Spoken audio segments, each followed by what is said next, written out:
What's up guys, Sam here and welcome back to Samcraft. I have received a good amount of comments, people requesting this video be made, so here you go. This is a comparison video between the Thunder Nova 35 100 watt CO2 and the xTool P2 55 watt CO2 lasers.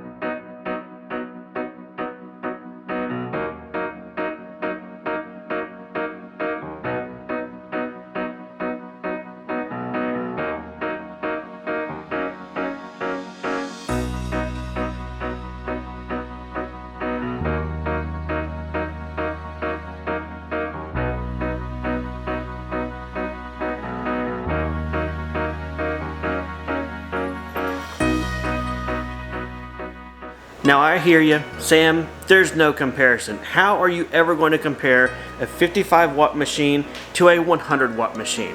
That one's going to win hands down. Why are you spending this time? Well, this video is not just a comparison based upon power. I'm going to talk about price comparisons, working size, machine size, capabilities, speeds, feeds, accessories, warranties, and everything of the sort. I have a little spreadsheet table that I printed off so I can have my notes, but also keep track of all the various technical bits to try and give this as close of a true comparison between the two machines as possible. That being said, it is worth noting that this information is correct as of the making of the video, which is March 2024. I have chose the base prices off of the company's websites.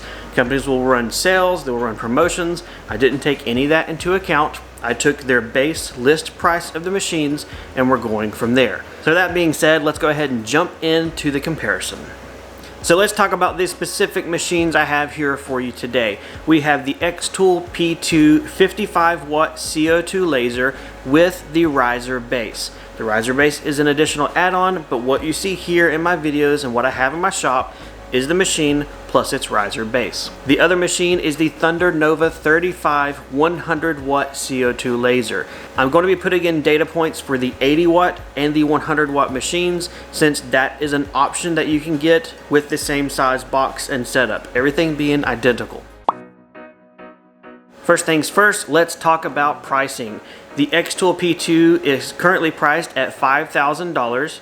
The Nova 35 80 watt is $9,900 and the Nova 35 100 watt is $10,900.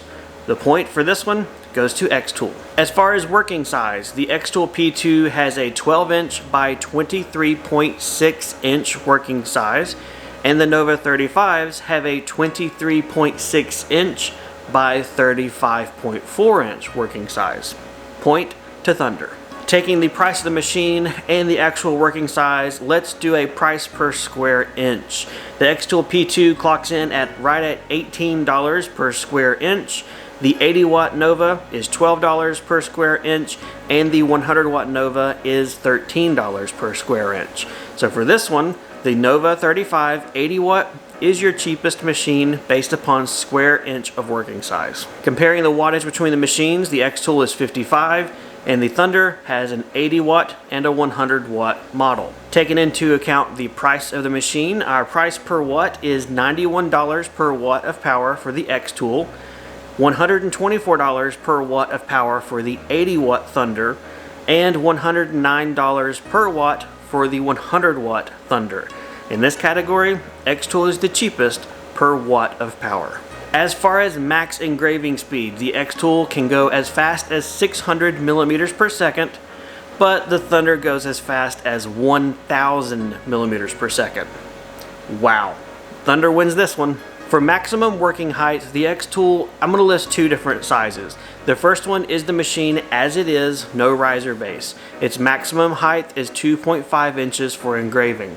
With the riser base that you can purchase separately, it brings you up to 8.5 inches high. With the Thunder, there is no riser base. This machine is all included. You don't need one, and its default working height is 9.1 inches tall. Both the 80 and 100 watts are the same size. So on this one, Thunder wins as far as maximum height of an object it can engrave. As far as software, the xTool P2 comes with xTool Creative Space. It is the free software that you can use.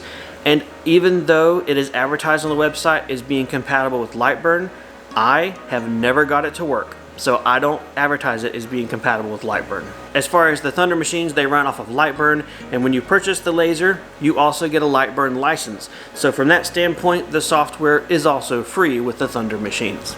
When it comes down to warranty, the xTool comes with a 1-year warranty, but they have non-US based technical and customer support. What that means is when you contact them or write them, it may be a little time before you get an answer back, and you are dealing with a group that is not in the US for customer support and communication. On the other hand, Thunder lasers come with a 2-year warranty, and all of their customer and technical support is based in the US. Both of these machines come with their own knife beds, and as far as honeycombs, the xTool has one you can purchase for an additional cost, which at this point is $169, whereas the Thunder lasers come with a honeycomb bed already with no extra cost. As far as camera functionality, the P2 has one built in and works great with it. It's actually its primary source or way of locating objects for engraving and cutting, whereas the Thunders have a camera option that you can purchase separately for right at $400, and you can add it into Lightburn as an additional visual source. As mentioned earlier, the xTool P2 does have a riser base that you can purchase separate to add onto your P2 to give yourself the ability to engrave on larger, taller objects. That riser base is right at $499. The Thunder machines do not need a riser base right out of the box. They are capable of that 9.1 inch high object engraving, so there is no additional cost for that. When it comes to rotaries for the machines, neither one of these machines come with a rotary. xTool, you can purchase one for $299, and Thunder offers several different models ranging from $850 to $1,400 depending on the model, size, and feature rotary that you decide to purchase. When it comes to autofocusing, both machines have you covered there. The xTool uses a camera and laser type setup to pinpoint and adjust, measure, and set your autofocus, whereas the Thunder raises its bed up and down and uses more of a beam sensor to wait for the material to break that beam to figure out where the height of your object is. Both systems have their pros and cons, and both systems work fairly well in my experience. When it comes down to laser heads, the xTool comes with one, and what you get is what you get. There are no additional products as far as changing out your resolution or cutting abilities with the laser on the xTool P2. Thunder, on the other hand, does offer a handful of different laser heads that you can purchase and swap out. Some are designed for cutting thicker material, others are designed for higher resolution engraving, so there are options there if you are interested in that capacity. My machine uses the default laser head, so I don't have anything fancy to show and tell for you today. When it comes down to purchasing an additional lens kit, xTool does not list one on their website, so you will have to go through their customer support to see if you can purchase one or get one, whereas Thunder lists them available for purchase on their website, and it is something that you could go onto their site right now, purchase, and have extras on hand without having to contact their customer support. Last but not least is the duct fan. While this is not exactly in the machines themselves, the xTool P2 has a smaller little PC style fan built into the case, but does not include an inline duct fan, which is what you really need for fume extraction. That is sold through xTool for an additional cost of $180. However, that is not something you need to buy proprietary, since the duct fan installs on your ducting. So there are a lot of different options out there. On the other hand, Thunders come with an inline duct fan. The Nova 35 models here come with a 6-inch, and that is something that you don't need to purchase in addition to the machine. Future Sam is here because as I was editing this video, I realized, wow, I never give you guys the total numbers, the whole all-in cost. So if you take all these machines and you add all of the bits together, all these accessories to where they're all the same as far as what they include and what they have, the total all-in cost for the xTool P2 is $6,147. The Thunder 80 watt is $11,150, and the 100 watt Thunder is $12,150. So if we take that total cost and divide it by the working size, the square inch of the machine, your xTool is costing you $22 per square inch of working space. The 80 watt Thunder is costing you $13 per square inch of working space, and the 100 watt CO2 Thunder is costing you $15 per square inch of working space. Again, this is probably not a metric that you would really ever think about, but it's about the best way I can think of to compare these things on a level playing field. Alright, are you still with me? Man, those tech specs kinda can get you glazed like a donut. So what we want to do next is some real life tests. I want to do some engraving tests and compare the machines to each other. I say engraving because honestly, I don't think it's a true comparison to do cutting tests. You're dealing with one machine that's 55 watts and another that's 100 watts. That is just not fair. At least with engraving, using the manufacturer's settings, we should get a better idea of the qualities straight out of the box. So let's go ahead and do slate, wood, and acrylic.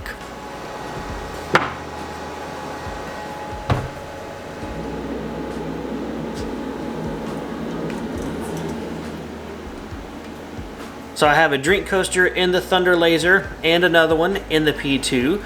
I'm going to open up the two different softwares you use for the lasers, import the exact same image file, set the parameters to what the manufacturers recommend, then we will test them. I think this will be the best thing to do as far as an out-of-the-box test with the defaults from the companies, even though I don't recommend doing that hardly at all. This would be a good place to start to compare just the machines themselves, or I guess also the settings given to you by the companies. Again, it's not what I recommend doing. I'm very much a fan of doing your own tests and dialing things in, but let's just start with that. Alright, first up is xTool Creative Space.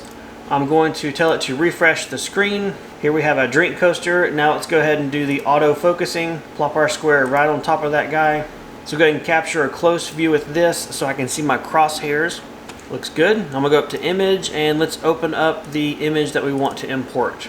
And now what I'm going to do is just visually align it. I don't have the option with this version, xTool Creative Space, to center it or lock it in. I'm going to go ahead and just line it up as best as possible though. That looks pretty good. I'm going to go back to material and I'm going to select the stone coaster option. But you see here my thickness got reset. I'm going to remeasure the thickness by clicking here again. One of the things you got to be careful with xTool Creative Space. Double check your settings like over and over. Alright, material is picked, thickness has been measured. Now if we click on this image over here, I see the setting is reference. That's fine with me. I'm going to leave it as is. I'm going to click on process. Looks good. We're ready to run the xTool, but let's wait. Let's jump over to Lightburn and do the same work for the Thunder. So over here in Lightburn, I'm going to go to File, Import, and select the exact same image. I'm going to set it to the exact same size, which on the other one was 80 millimeters. And I'm going to change user origin to the dead center. And now jumping over to my Thunder parameters, I'm going to punch in the defaults for this material, or at least the recommended settings for Slate, which those are 500 millimeters per second at 25% power and line interval of 0.08. Looks good. I'm gonna go ahead and send this to the laser. We'll name it test. So Lightburn is ready, the Thunder is ready, xTool is also ready. So which one should we do first? Okay, xTool's first. So we're gonna move you guys over there. We'll press the button. We'll also time how long it takes to run the job. Again, half the wattage, double the wattage, give it what it is. But let's go ahead and get you guys over there and see the action of the xTool.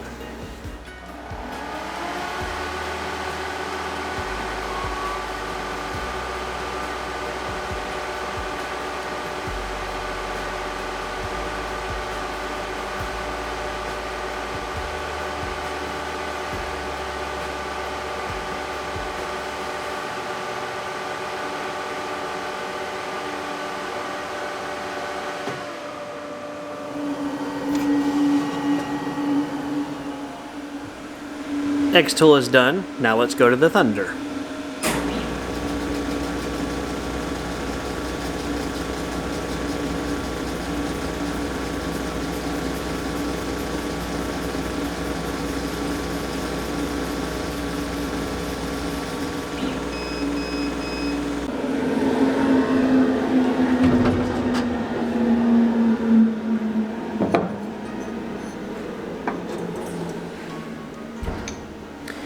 For our next test, we're going to be engraving on some birch plywood. I went ahead and cut out two identical 100 millimeter by 100 millimeter squares from the same sheet.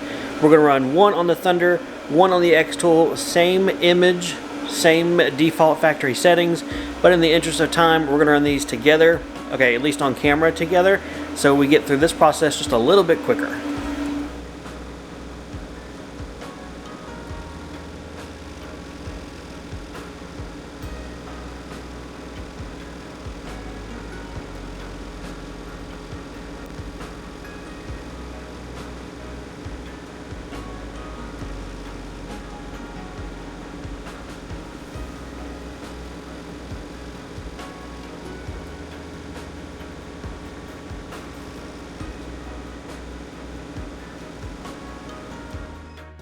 Alright, for the third test, we are going to be engraving acrylic, and we're ready to run. So xTool and Thunder, head to head, green acrylic, let's go.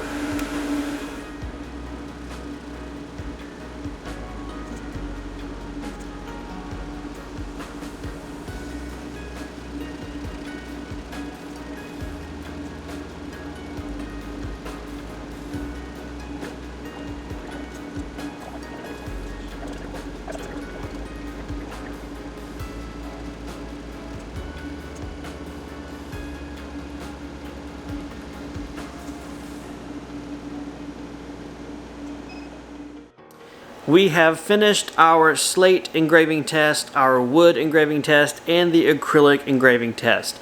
There are a ton of other materials that I could do, but I feel like this is probably a good representation to at least compare the two machines. So right now, I have all of the materials as they are right out of the machine. No sanding, no wiping down, no cleaning or anything. You can see what they look like. You can kind of guess which machine did which, perhaps. What I need to do next though is wipe down the slate, go ahead and clean off all of the residue and debris from them, and wash off the acrylic. And as far as the wood, I'm going to leave it raw and not sand it, since these are image engravings and it's a little bit shallow as is.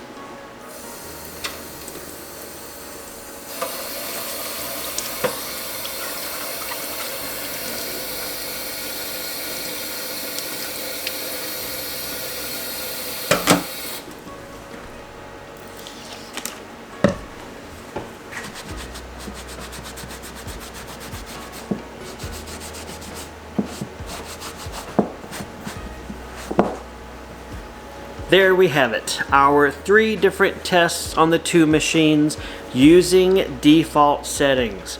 Now there's going to be a lot that could be adjusted and tweaked and improved by default settings and then personal settings.